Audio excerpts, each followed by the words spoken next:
Bəzi insanlar var, günah edirlər və günah etməklə yanaşı baxırsan nemətləri artar. Nemətləri artır.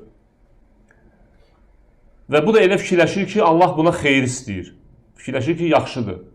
Mən günah etdikcə, görürsünüz, mənə heç nə olmur. Lakin bu insan fikirləşmir ki, buna istidrac deyirlər. İstidrac, yəni Allah Taala necə ki, Quranda buyurur, "Sənəstədricuhum min haythu la ya'lamun." Biz onların bilmədikləri yerdən tədricən tovlayıb əzaba sürükləyərik. Yəni istidrac budur. Ona görə alimlər deyirlər ki, əgər bir insan, əgər görsən ki, günah etdikcə nemətlər artır, bil ki, bu istidracdır. Nə deməkdir? Yəni Allah Taala həmin qulu günah üzərində öldürmək istəyir. Allah Taala onun tövbəsini istəmir.